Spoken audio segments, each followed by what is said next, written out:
Hey guys, this is Raven Shift. Today we are going to take a look at how to install car mods for Assetto Corsa. We'll also be taking a look at some of the troubleshooting steps because sometimes even the simplest things turn out to be frustrating. Also, make sure you watch this video till the end as I've included a few bonus tips that can help you make the most of your car mods that you've downloaded or will be downloading in the future. Before we begin, there are 3 very essential things that you need to enjoy this game to its full potential. Those are Content Manager, Soul, and Custom Shaders Patch. Now there are tons of videos that explain how to install or use these, so I won't be going into detail about them. Now there are 2 ways in which you can install the car mods. There's the Content Manager way, which is the easy way, and then there's the manual way. For the easy way, all you have to do is open Content Manager and drag and drop the car pack or car mod into it. And it'll take care of everything else. For the manual way, you have to go to root folder of Assetto Corsa, which is normally Steam, Steam Apps, Common, Assetto Corsa. Or if you don't know where Steam has installed the copy of AC for you, you can simply open Steam, Library, right click on Assetto Corsa, Manage, and click on Browse Local Files. Once there, open the content folder and then open the cars folder. This is where all your car mods are gonna be. So all you have to do is extract the car folder from the RAR or zip file and paste it here. Once this is done, it is as simple as opening Content Manager, click on Drive, Single Race, Change Car, and then click on Categories and open the New tab. This is where all your recent car mods will be placed.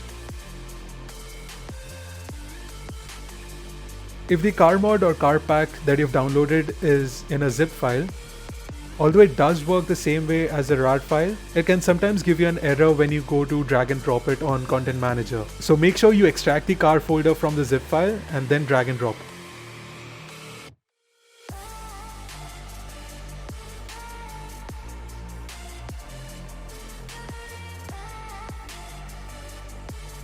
Make sure the actual car data files are just one folder deep and not in multiple subfolders, or else AC may not detect the car. Example, there should be one folder with the car's name on it, and that should contain the data files. If it has another subfolder in it, make sure you only paste the subfolder.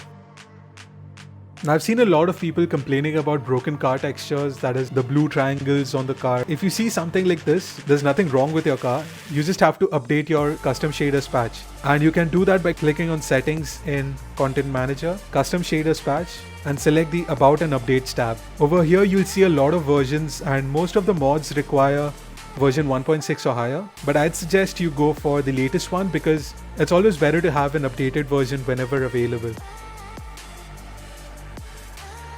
Now if you have done everything right and the car still doesn't show up or work in-game, then it's possible that the car's original model is based off an official DLC car from Assetto Corsa. For example, the WDTS AE86, that is the one from World Drift Tour Street Pack, is based on the AE86 from the Japanese DLC car pack. So make sure you have the appropriate DLC installed. Now before we move on to the bonus tips, if you think this video is informative and has helped you in any way possible, make sure you hit the like button and subscribe to the channel for more awesome content. Also, do share this video with anyone you think will need it, and hopefully it'll get them started with Assetto Corsa.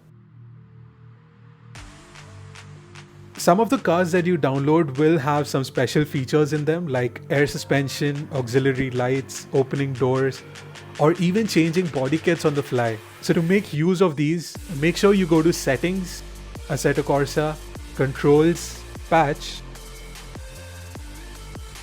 and assign buttons for the extra options. Now all you have to do is just start a session and try them out. Well, not all cars or mods will have them, but some surely do, and it definitely makes the experience better. The next bonus tip is engine swap. No, not really, but you'll get the idea. Remember Ryan Tuerck's Ferrari powered GT86? It definitely did sound badass. Now imagine if you put a V10 from the Lexus LFA into the GT86.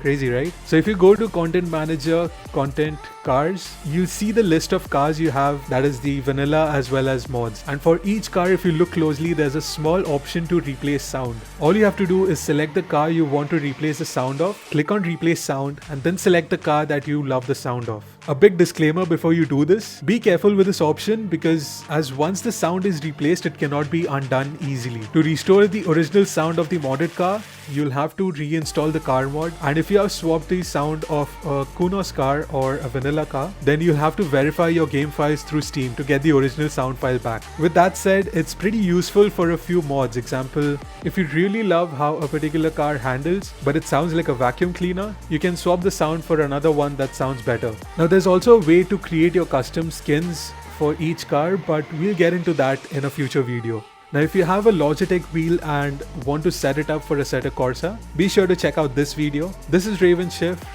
I'll see you in the next video.